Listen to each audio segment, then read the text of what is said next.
her bevis, som vi gerne vil bevise, og det gør vi herover, hvor vi har en linje, der er lige her, og så har vi en normal vektor, der går her, som er ortogonallinjen, som hedder vektor n, kalder vi den.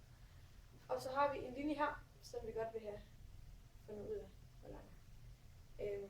Og vi gør det, så beviser vi så det her. Og så har vi et punkt lige her, og der er et punkt lige her. Og så kan vi tegne en linje herfra og dertil.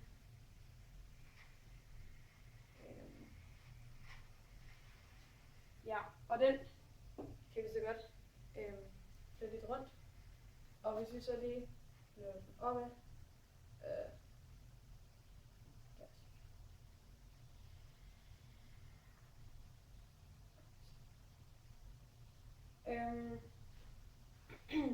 så kan det gøre, at vi finder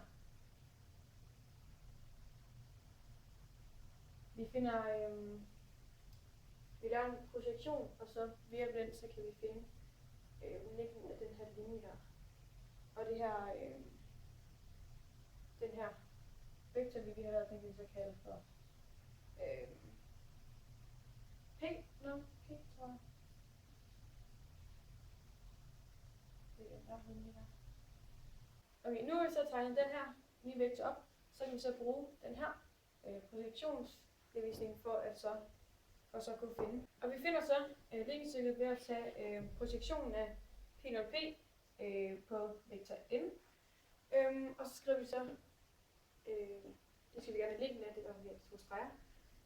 Og så har vi skrevet dem op som deroppe, og så siger P0P prikket med vektor n. Og så skal det divideres med vektor n i anden, og så efter prikkes med vektor n. Og det er så 2 streger med, fordi at vi skal have længden af det. Ja. Det vi så har gjort herovre, det er, at vi bare lige har flyttet den ligning herover for lige at kunne regne den ud.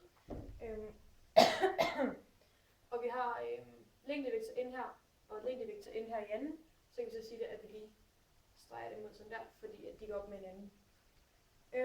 Og så kan vi så sætte koordinaterne ind hernede, og så skal P0P, vektor P0P skal prikkes med AB, og så divideres med kvadratet med A anden plus B anden, og det kan vi så lige skrive herovre.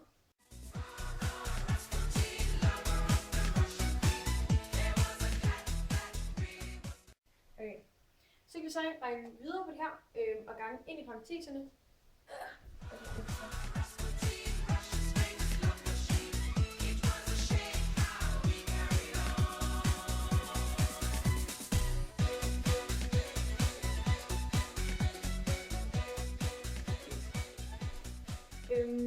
Og så det vi kan se herfra nede, det er at fordi vi kan bruge linjens ligning, og det her vi så bare lige regne ud, fordi vi ved ligningen her, og så hvis jeg bare lige siger, for så at isolere C, så siger vi bare minus AX0 og minus BY0 på begge sider, og så kan vi så se, at lige med minus X0 minus BY0.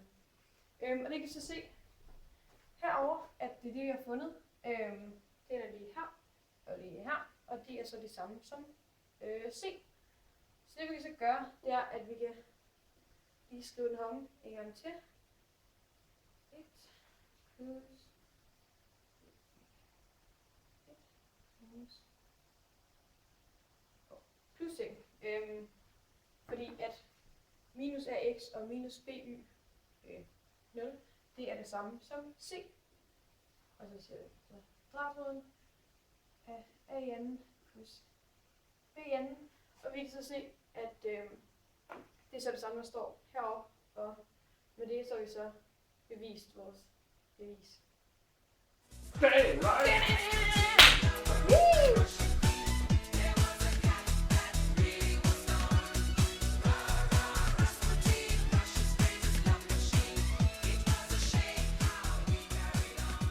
Så ved hjælp af det her bevis, den her formel, så vil jeg så finde afstanden fra den her linje L, til punkt P. Linje L, den har ligningen 3x plus 4y minus 10 er lige med 0. Punkt P har har punktet 11,8. Og så hjælp af dist-formlen, så skal du ind her, den her, dist af p, l, så det kommer til at hedde 3, og så x-værdien gange 11 plus 4 gange y-værdien 8 plus c, og det er så minus 10, så det hedder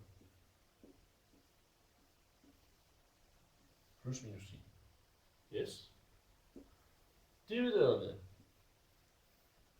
kvadratroden af a i anden plus b i anden.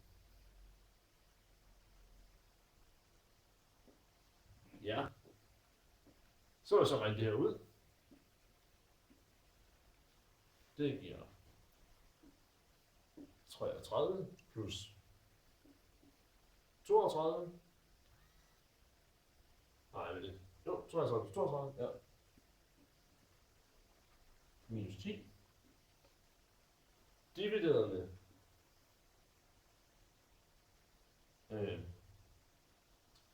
kvadratroden af 9 plus 16. Ja. Det vil altså sige, det kommer til at stå 55 divideret med, det giver 25, kvadratroden er 25, 20 det er 5, og det giver så 11. Altså afstanden fra punkt P til ligningen, fra linjerne, der hedder 3x plus 4, y minus 10 er lige med 0. Den giver 11. Yay!